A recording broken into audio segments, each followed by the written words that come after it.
on the water, an adventure around this great brown land and beyond.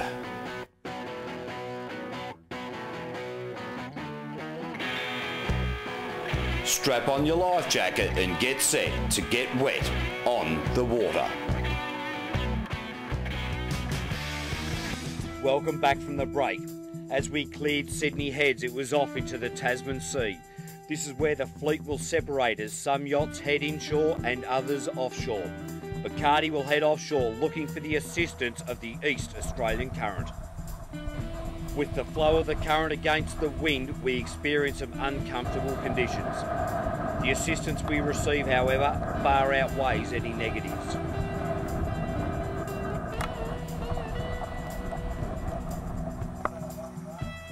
Despite the bouncy conditions, Andy is knocking up some bacon and egg sangers for the crew during a watch change.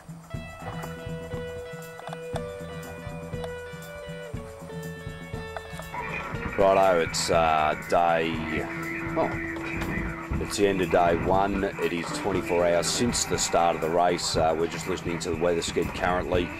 We're going along all right. We're about 50 nautical miles from Green Point, heading down with the East Australian current. We're probably about 4 or 5 hours away from entering Bass Strait. Everything's going well. The breeze has abated and the seas have flattened out, making it somewhat akin to a leisurely cruise, although we are pushing the boat as hard as absolutely possible.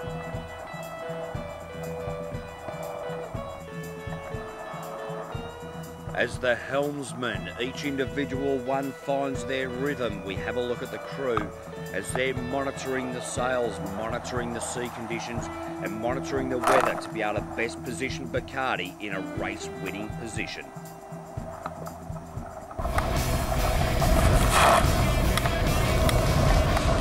Day two, it's about 48 hours into the race. Things have been going pretty well for us. As you can see, we've got fairly light conditions. We have just averted a storm front over to our west, to our east. We can see one of our major competitors in Love and War. We need to beat them by about 3 hours over the line, and we're sort of neck and neck with them at the moment, and we're pretty well placed in the field compared to where we should really be at this point. We got some fairly good push by the East Australian current, and if you're a fan of Finding Nemo, you'll know what I'm talking about. Now, there has been a fair bit of attrition during this race, as you would expect with any Sydney to Hobart yacht race. We've heard that Scandia broke a canard or a forward rudder. They're in a bit of trouble. They continued, however. ABN AMRO have in fact broken their mast and they are heading back to port. Chutzpah has lost a rudder and they are heading back to Sydney for repairs. And so far, we've had a few other retirements for various reasons that we're not too sure about. Coomaloo has in fact sunk. Now the crew are all safe and we're really happy about that. They have been rescued, but unfortunately one boat has been lost thus far.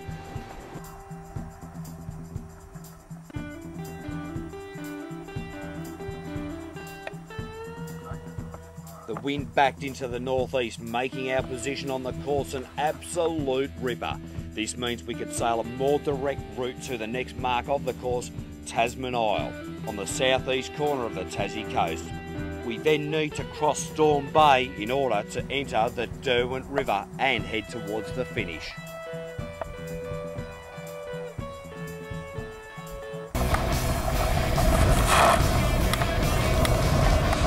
Alright, it's day 3 in the Rolex Sydney to Hobart Yacht Race. We've come from about 80 nautical miles offshore. We're now about 20 nautical miles off the Tasmanian coast. We had a bit of high drama last night in the dark. During a sail change, we thought that we'd actually tangled some halyards up, which created an issue. We sent Pete up the mast to discover that wasn't the problem.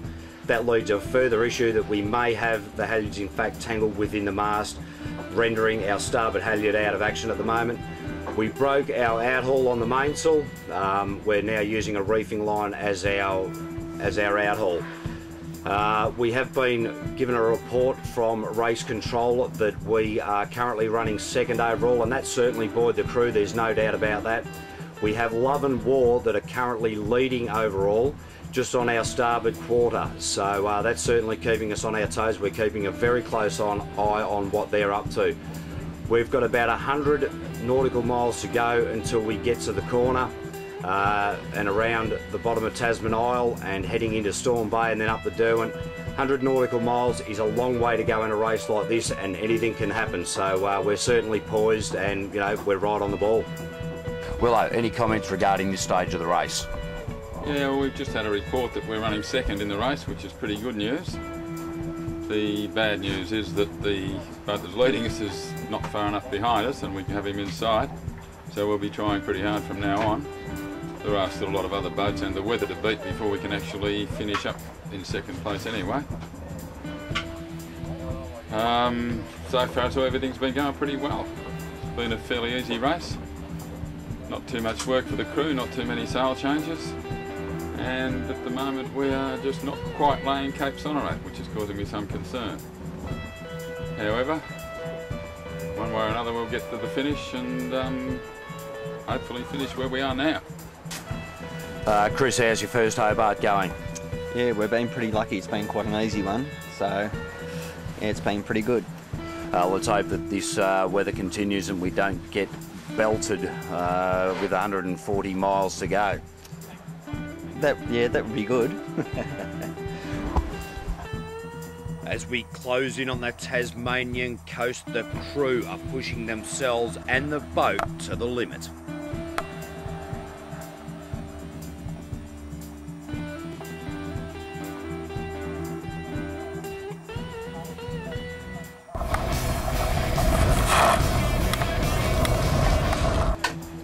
Right, it is the evening of the third day. We have just been given the time that we need to beat Itchy Barn on handicap. We need to be across the line by 9:40 tomorrow morning.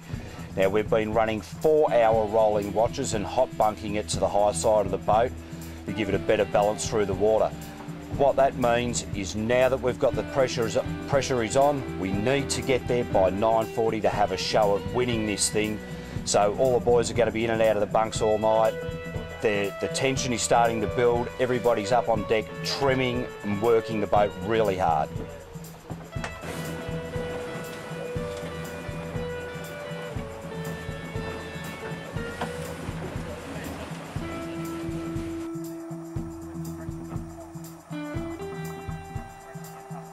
We have negotiated Storm Bay, and after the break we will have a look at the entrance to the fickle Derwent River.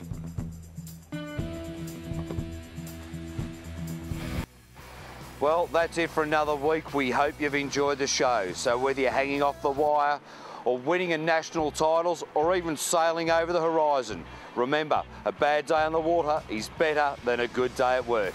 See you next week.